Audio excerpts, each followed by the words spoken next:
और ये तस्वीर आप देखिए, प्रधानमंत्री नरेंद्र मोदी पहुंचे हैं और अलग अलग महर्षि जो सप्त मंडपम है उसके दर्शन करते हुए प्रधानमंत्री नजर आ रहे हैं। ये सप्त मंडपम महर्षि कौन कौन है? एक तो महर्षि वशिष्ठ वहां पर विराजे हुए हैं, महर्षि अगस्त्य जो हैं वो विराजे हुए हैं, महर्षि वाल्मीकि, महर्षि विश्वामित्रा, उसके बाद शबरी, निषाद राज, गोस्वामी तुलसीदास, गुहिया, ये सब वो सप्त मंडपम में विराजे हुए महर्षि। और इस वक्त आप देखिए माता जानकी मंदिर में भी प्रधानमंत्री नरेंद्र मोदी पहुंचे हैं दर्शन करने के लिए।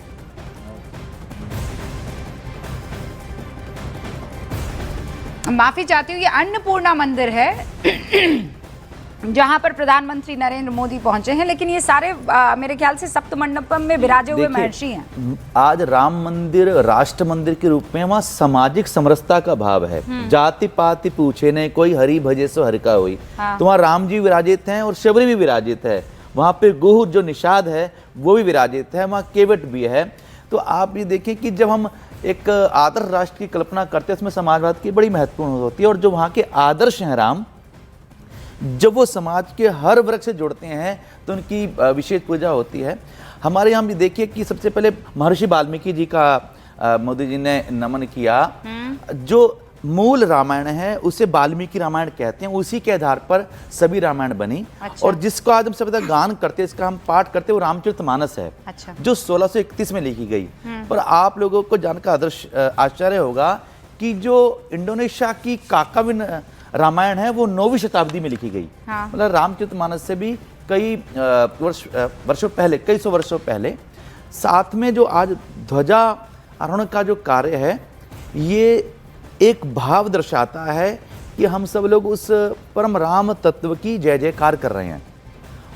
और अपनी संस्कृति में विभिन्न प्रकार के ध्वज होते हैं, विभिन्न प्रकार के ध्वज होते हैं, जिसके अंदर जो सबसे मंगल ध्वज होता है वो धर्म ध्वजा होता है। आज आप देखिए, जब से राम की प्रतिष्ठा हुई, आज आप हर व्यक्ति के घर में उसके ड्राइंग हॉल के अंदर श्री रामलाल जी का विग्रह देखेंगे। सबसे ज़्यादा उपहार के रूप में, चाहे दिवाली हो चाहे गिफ्ट देना हो, सबसे ज़्यादा रामलला की उस प्रतिमा को सबने गिफ्ट दिया। और देखिए पर्यावरण भी जुड़ेगा। जब से कोविदार वृक्ष के रूप में, जिसको लोग अभी पूरे सब लोग अधिकांश नहीं जानते थे, अब अधिकांश लोग अपने घरों में, बाग बगीचे में कोविदार वृक्ष भी उगाएंगे।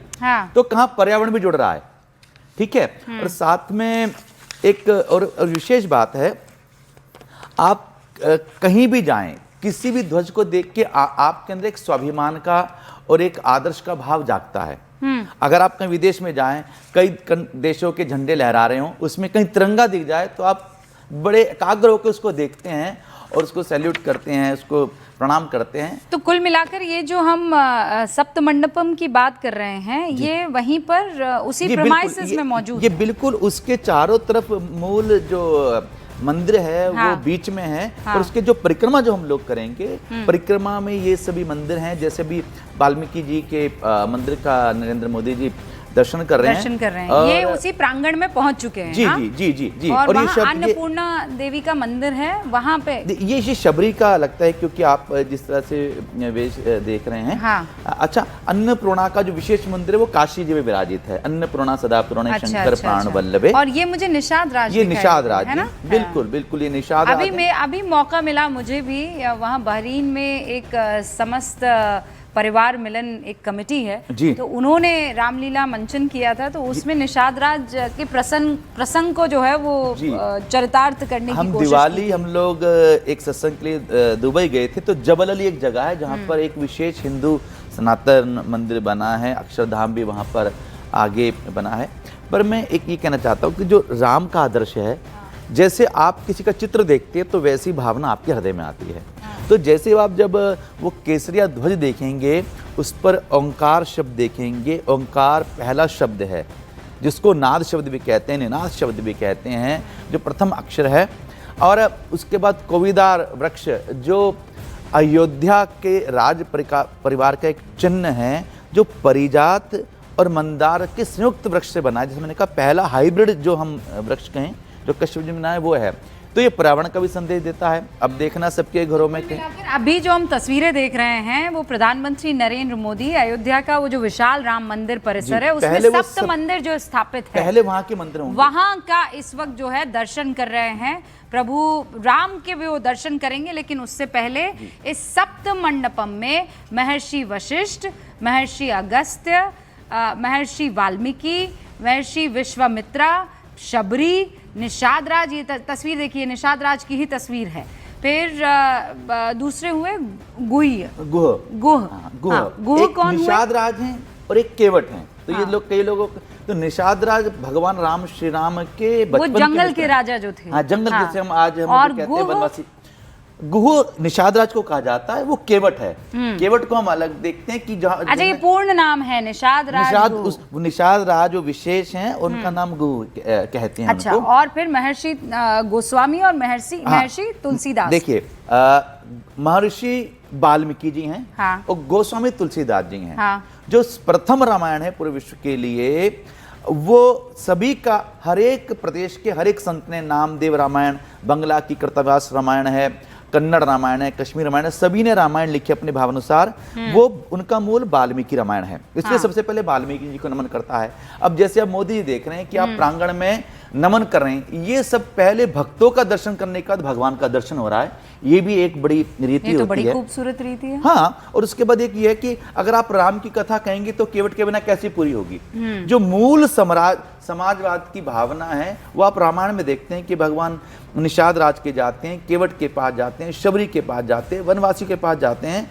अर्थात राम एक वैश्विक चरित्र है, इसको हम केवल हिंदुओं के देवता कह के छोटा ना करें। एक आदर्श बेटा कैसा हो, आदर्श भाई कैसा हो, आदर्श मित्र कैसा हो, आदर्श पति कैसा हो, आदर्श शत्रु भी कैसा हो, जो सेतु पार करने के बाद भी युद्ध टालना चाहते हैं कि भी समझ जाओ। तो पूरे विश्व को एक आदर्श व्यक्तित्व चाहिए तो राम है, और ये आज बात पूरा विश्व मानता है। इसलिए पूरे विश्व से आज लोगों की प्रथम जिज्ञासा होती है कि अगर भारत में जाएं तो श्री राम मंदिर का दर्शन वो लोग करें। अच्छा, मैं बस आपको इसलिए भाई अजय जी बीच में रोक रही हूँ, इस वक्त हमारे साथ स्वामी रामदास हितैषी जी भी जुड़ चुके हैं, मुझे स्क्रीन पर अभी अभी वो दिखाई दिए। बहुत बहुत स्वागत है स्वामी हितैषी जी। आज तो आप बड़े प्रसन्न होंगे, मतलब चेहरे पर जो ऊर्जा रहती होगी आज वो दोगुनी हो गई होगी। आज केवल राम मंदिर पूर्ण नहीं हुआ है जी, आज भारत की आत्मा भी पूर्ण हो गई है, और वो दिन दूर नहीं है जब भारत का प्राचीन स्वरूप, अखंड भारत का जो हमारा सपना है वो भी जल्दी ही पूरा हो जाएगा। आप आज के दिन, क्योंकि जितनी मेरी समझ है भाई आज का दिन इसीलिए महत्वपूर्ण हो जाता है कि आज ही के दिन प्रभु राम और माता सीता का विवाह भी हुआ था, और सोचिए उस विवाह के अवसर पर ध्वजारोहण, धर्म ध्वजा लहराया जाना, ये अपने आप में ऐतिहासिक होगा। अपने आप में ऐतिहासिक है, और सदा सदा के लिए ये जो पल है ये ब्रह्मांड में लिख दिया गया है। और आज की तिथि आप देखिए, आज की तिथि को अगर आप जोड़ते हैं 25/11/2025, इसका जोड़ आता है 18। आपको रोक रही हूँ।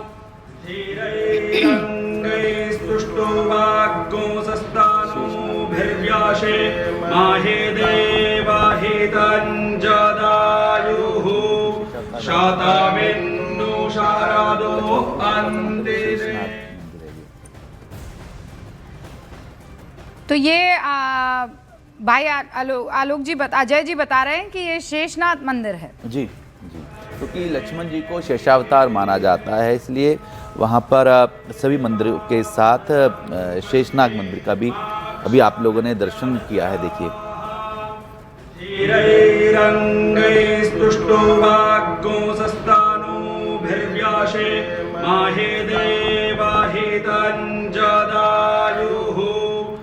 कई दिनों से उनकी प्रतिष्ठा का पूजन चल रहा है। अच्छा, और ये प्रधानमंत्री नरेंद्र मोदी अब एक एक करके देखिए रामलला के पास जाएंगे जो भूतल में विराजमान है। प्रथम तल पर राम दरबार है, और फिर जो परकोटा है वहाँ पर 6 मंदिर है भूतल में। फिर आप उत्तर पश्चिम की तरफ जाएंगे तो देवी दुर्गा है, उत्तर मध्य की तरफ जाएंगे तो माँ अन्नपूर्णा है, फिर उत्तर पूर्व की तरफ जाएंगे तो गणपति जी विराजे हुए हैं, फिर दक्षिण पूर्व की तरफ जाएंगे तो भगवान सूर्यदेव हैं, फिर दक्षिण मध्य की तरफ जाएंगे तो हनुमान जी विराजे हुए हैं और दक्षिण पश्चिम की तरफ शिव मंदिर है और शेषा अवतार मंदिर भी वहीं पर है।